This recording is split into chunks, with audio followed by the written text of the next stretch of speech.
One thing you don't want to do is to keep your customers waiting for too long.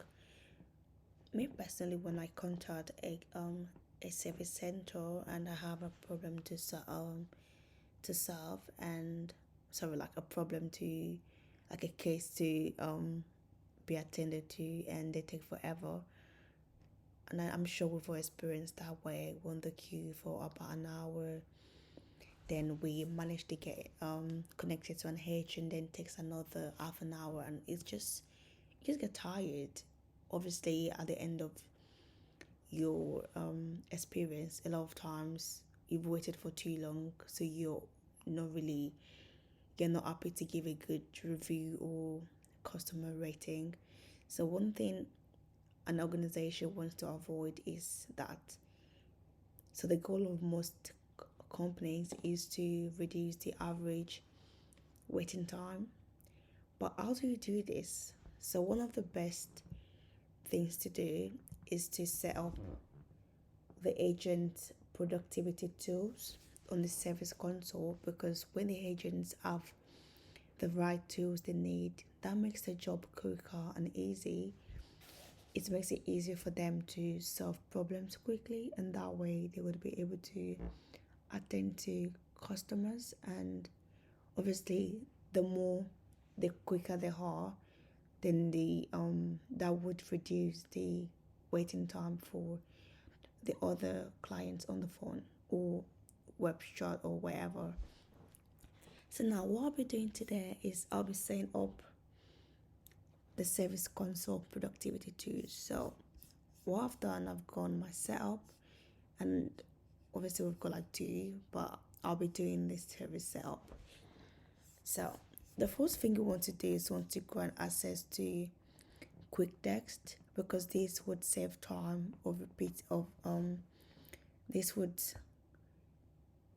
save agents time. So instead of having to type the same thing over and over again, so when you create quick text, that enables agent to be able to just send an already like a customized set based on what the case is. So I'll be saying this up, so I hope you follow along and you see how it's done. So now I've gone to the service setup, so I'll be going to the permission set. So we've got that here.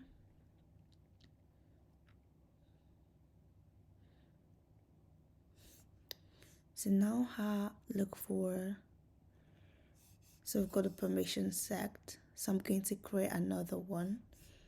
So because if you go through here, there's no quick text. So I'm starting with quick text. So I'll just click on new. So let's just give this a name. I'll call it quick text power user.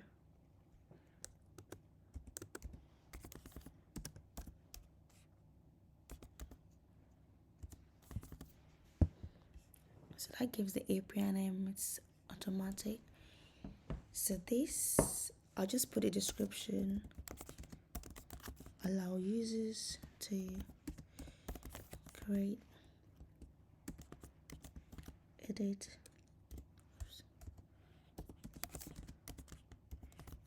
and delete quick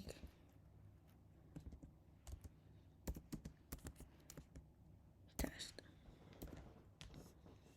So now this is done. So license none. So I'll just save this.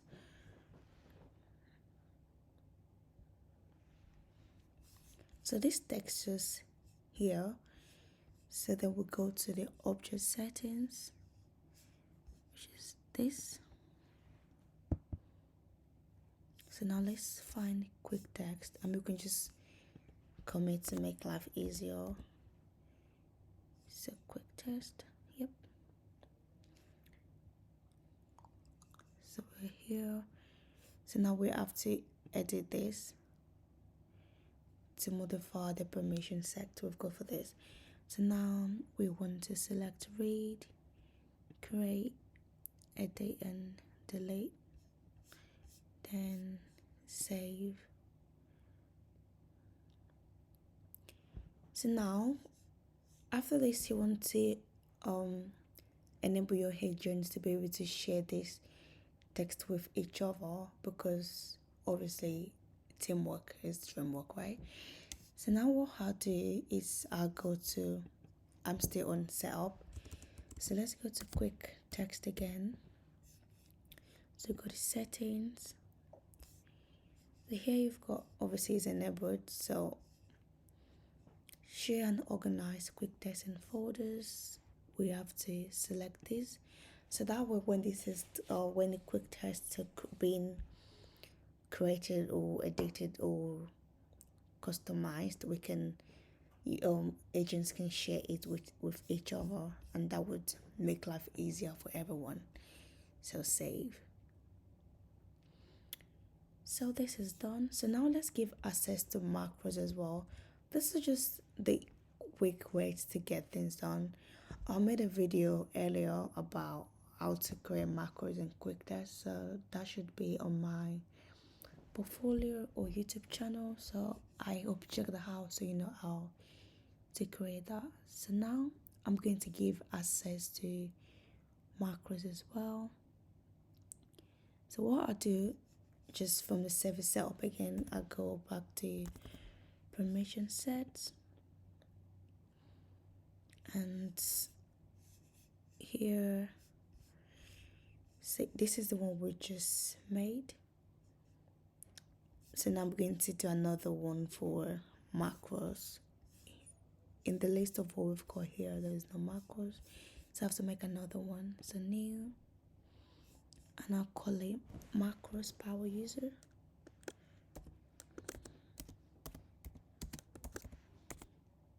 Oops, oh, sorry.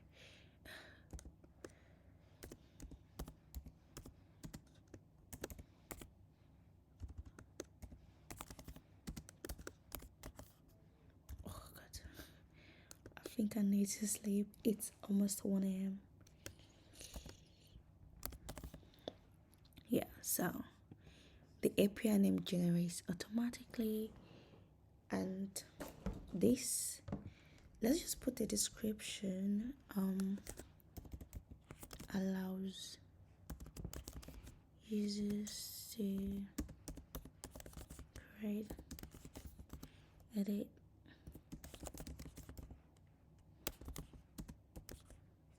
delete macros. Okay, so now here we need a Salesforce license.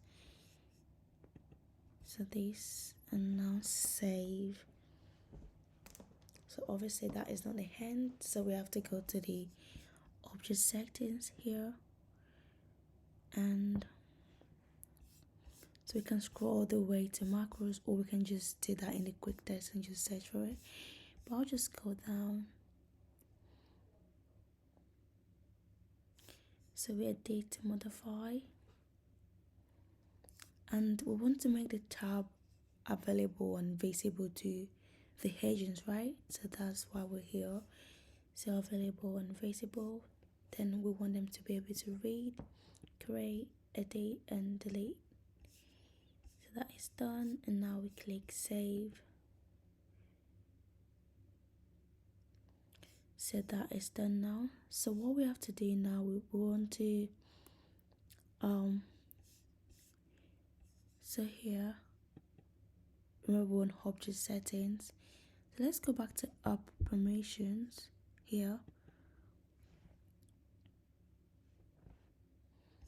and let's click on edit to modify. So let's go to manage macro users. Yeah, this. So manage macro users can't undo. So this is to create, update, and run macros that include irreversible instructions like sending emails. So I'm going to select this and save. So now, yeah, save. So to let agents share macros with each other, we want to enable the folders for macros. So still in setup, so we go to macro settings. So here,